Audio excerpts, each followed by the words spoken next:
Hello there and welcome back to my channel. My name is Bridget Morris and I talk about things that are specific carbohydrate diet related.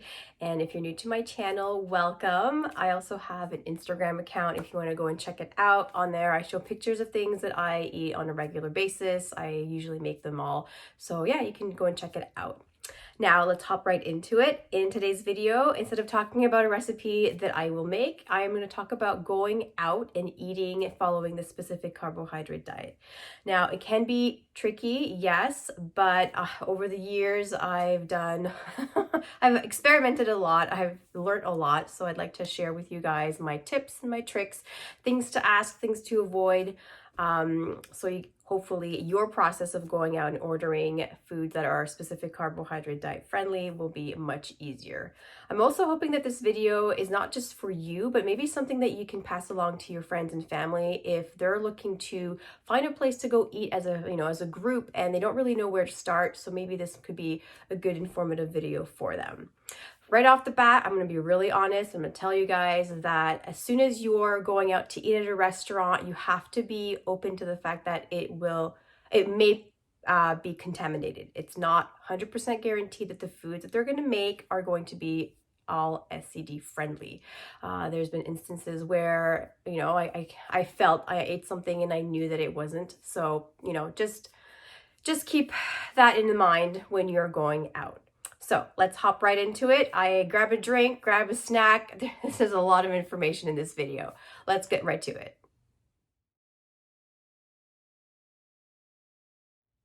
All right, first things first, let's find a restaurant. Let's find a place to eat. So based on experience, the best place that that can accommodate to SCD food is a grill place. So where they have steak or pork, because they can just throw it on the grill. So it's a great option. Another great option would be Mediterranean / Greek places because they tend to use fresh ingredients for marinades. Marinades you tend to want to stay away from because they use a lot of sugar.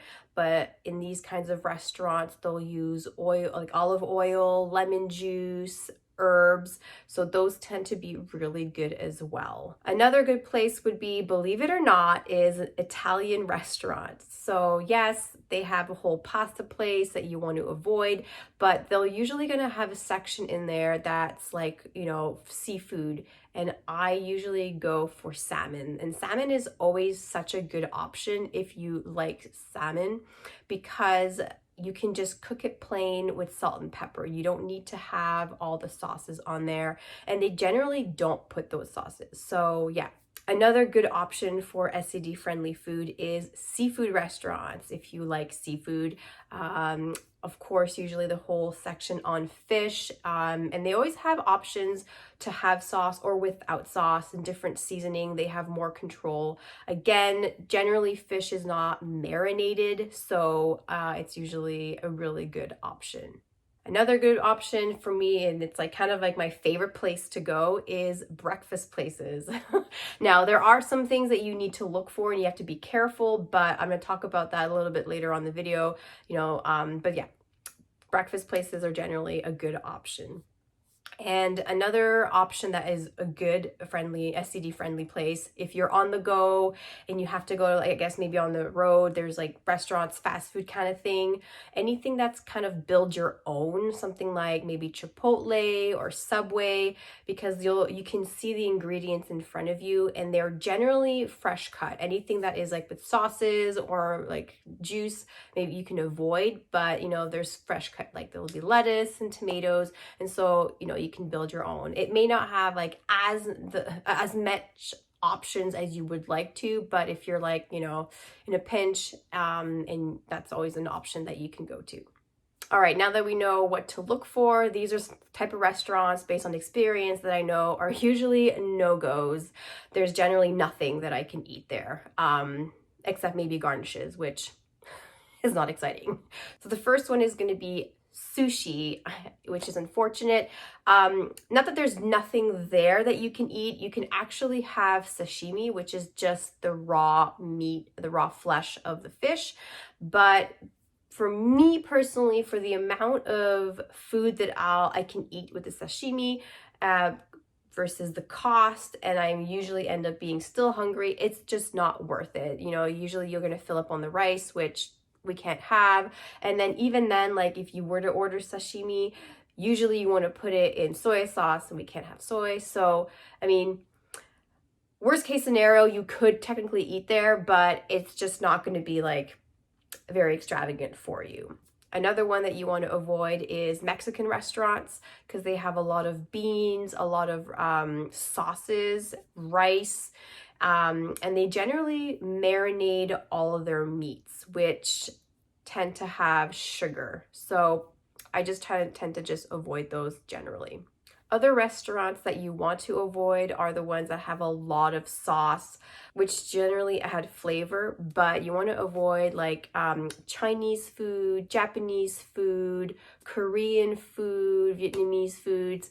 Those just have, first of all, the noodles. We can't have any of the noodles, but it's the sauce. It's just, they're all over all the foods. And also some of the soups, well, most all the soups, they'll have sugar in it or like other ingredients that we can't have. So usually those places I can't eat anything, unfortunately.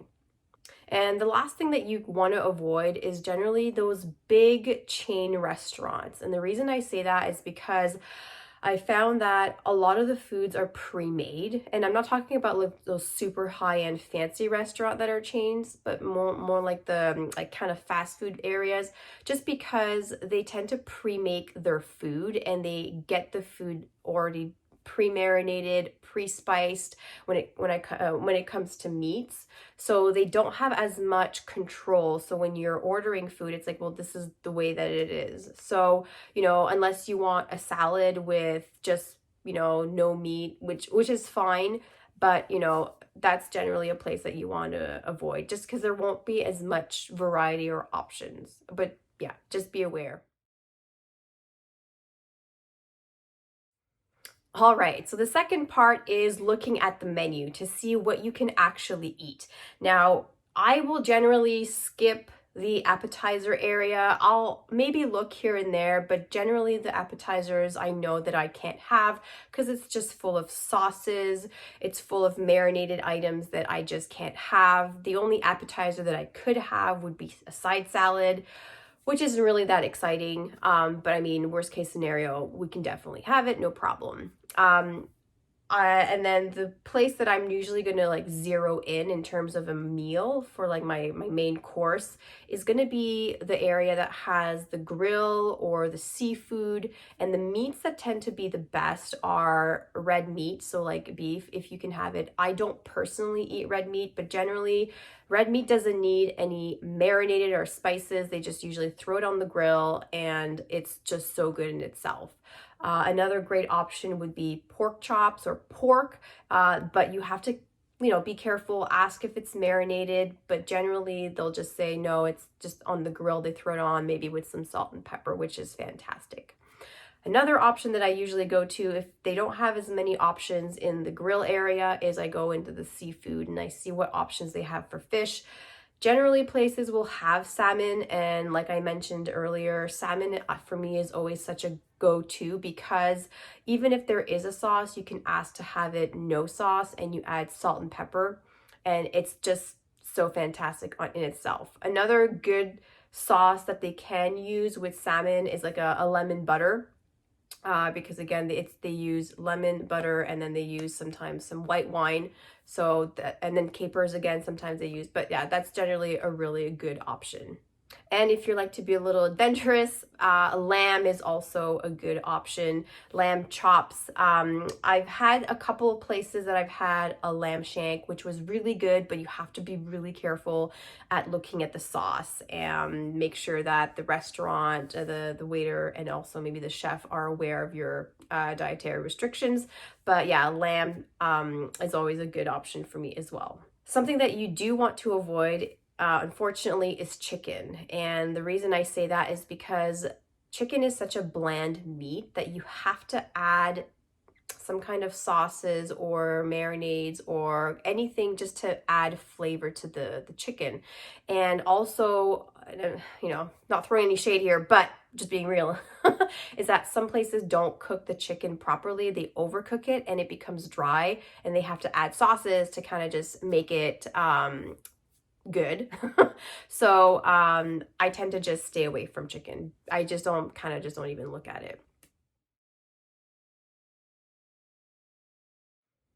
All right, so you found a restaurant, you're sitting at your table, and the waiter is about to take your order. So usually this is what I say. I let them know that I have a lot of allergies and intolerances, and I do say allergies just so they can understand that it is serious. Also, I give them a list of items that I can't have, and this is what I usually say. I say no gluten, starch, sugar, lactose, soy, and then me personally, I say beef and corn, but that's based on my tolerance. So feel free to add or remove any items to that list. And sometimes I even if I can see that they are struggling a little bit, I'll go into a little bit more detail. So I'll say the only sugar I can have is honey, and starch, like no potatoes and no rice. And I really specify those because sometimes they may not like understand that. And I want to make sure that when they go to the chef in the back, and based on the questions that I have maybe on the food, that they can really convey what I need out of my food. So now that I've looked at the menu, I generally have 1 or 2 items that I want to order, but I usually have a lot of questions because it's based on what the food is made of. So the first part is the meat, and then the second part is the vegetables, the things that come with it. So when it comes to the meat, I generally ask, how is it cooked? So depending on what meat you're getting, if it's on a grill, that's generally okay. But if it's not, I say, how is it cooked? If it's pan fried, I say, well, what kind of oil do you use? If they say olive oil, that's good. If they say butter, that's good. But every time they mention butter, I always ask, and it sounds really silly, but I always ask, is it real butter? Because a lot of restaurants, at least in America, they use margarine or that like fake butter. And so obviously we can't have that. So I make sure that it is real butter. Generally, they'll say yes, but there's been a handful of times where they said no, it is, that margarine stuff. So, I can say, okay, I can't have that, or I don't have that. All right, and then I say, how is it cooked? So that's that. And then I ask, what kind of seasoning is on the meat? And then sometimes they'll say, oh, it's our special blend. Say, I can't have that. Generally, they don't really make it in-house unless it's like a really fancy restaurant, and you can't take a chance. So I just usually say, no seasoning, salt and pepper is fine. And that generally is pretty good for any type of meat. If the menu item says any specific things like, pecan crusted kind of thing, I always ask what's in it. And usually they go back and they ask, and then they let me know. Generally, I can't have it. So yeah, I always make sure I ask. So generally I'll get some kind of a plain meat, grilled or cooked, and that's really good. And now for the vegetables, I usually say no potatoes or rice, and I ask, can I double on the vegetables? Because they're more willing to do that than go out of their way and make something like completely different, because sometimes people don't really know what to offer you. So if I say double the vegetables, they're like, oh yes, we can do that. So when it comes to the vegetables, I always ask, how is it cooked? Generally they'll say steamed vegetables, which is fantastic. But sometimes they'll say maybe pan fried. And I always ask what the vegetables are, because sometimes they're going to add some items that I can't have, but generally it'll be like broccoli and carrots or peas or something like that, which is fine. But I always ask. And then I say, if there's any seasoning, salt and pepper is fine. Sometimes the meat will come, or the meal will come with some kind of sauces. I always ask what's in it. Generally, we can't have it, but I always make sure I ask. And if you're really wanting to double check, you can always have it on the side just in case. But like I said, sometimes the salmon, when I order, it comes with this like lemon butter caper sauce, and those are generally like butter, real butter, lemon juice, and then they have sometimes white wine with some capers, and that's fine, and that works out really well. Now for breakfast, if ever you're out at this breakfast place, I generally will have an omelet. You can usually have, like just like the regular breakfast, which is like, eggs cooked any style, and then it usually comes with a meat and some toast and potatoes. So I don't really take that option because I can technically, of all of that, can just have the eggs and sometimes the bacon. Just be careful because most bacons you can't have because it has a lot of sugar. But if you're able to, like maybe tolerate a little bit, you can have some of the bacon, but don't have the sausages. You can't have that. You can't guarantee what kind of spices or other meats or any kind of things that are in there. Obviously, no potatoes and no bread. So it's like, for me, it's like, well, why would I pay, like a lot of money for just eggs? So I tend to just go for the omelet because I feel like it's just so much more filling. But make sure that you ask for fresh cracked eggs. In the US specifically, some places will use this kind of egg mixture, and sometimes they may even add some milk into it to make it more fluffy and like the consistency just, like uniform. So obviously we can't have that. So always ask your omelet with fresh cracked eggs. And they can do it because obviously, they have to crack the eggs if you want them like sunny side up or whatever it is. And then you pick and choose what kind of vegetables you want, and they generally are fresh cut vegetables. So, whatever you want in there. And then in terms of cheese, they usually have cheddar. Just always ask to see if it's the bought one where it's like the pre-shredded, because in there they had this like anti-caking item, and we can't have. But if they shred it themselves and buy it, it's perfect, which is great. But if you don't want to have the cheese, you can just skip that completely. But yeah, the omelet is usually really filling. And then as a side, I usually just don't have anything. No potatoes, no bread. And I ask if I can substitute for maybe slices of tomatoes. Some places will say yes or no. Another option is to have a cup of fruit. And I always ask to make sure that it's fresh cut fruit. So generally they'll say yes, but if it's one of those those fruit in those like that syrup, then I don't have that. But yeah, kind of always ask those questions if you're going for breakfast. All right, and now the last part of the meal, dessert. So unfortunately, I'd say like 99.9% of restaurants, you can't have dessert because it's all full of sugar and it looks delicious, but we can't have it. I will ask if I'm still hungry, if they have fresh cut fruit, and sometimes they'll say yes, sometimes they'll say no. It depends on the place. Most places will have like berries. They'll just have a bowl of berries, and then but make sure they don't put powdered sugar. Some places will, or they'll drizzle some chocolate sauce on it. No.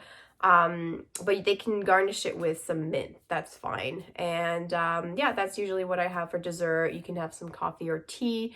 Ask if they have some honey if you want to have that. Some places don't. Some places do. But yeah, basically, I'm not too picky when it comes to that. So yeah, those are the options for your desserts.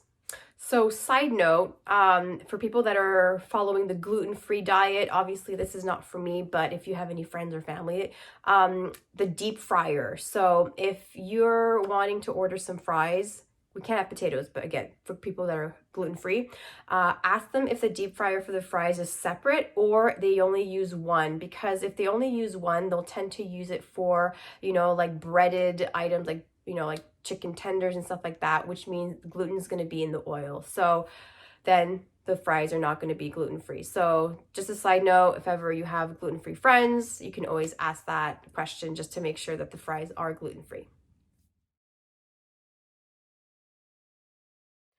Whew. All right, that was a lot of information. I hope that it was informative to you, and hopefully some of your friends and your family, if they're trying to find a place for you guys to all eat together. If there's anything that I missed out, I'm going to add it in the comments below. And if there's anything that you would like to add that you've experienced, or little tips and tricks, please add it in the comments below so we can all share it and all learn together. If there's anything else, let me know. But thank you so much for your support. I really appreciate it. Please give it a thumbs up if you like this video, and share it with anybody that you feel would benefit from it. Thank you so much again, and I'll see you in my next video. Bye.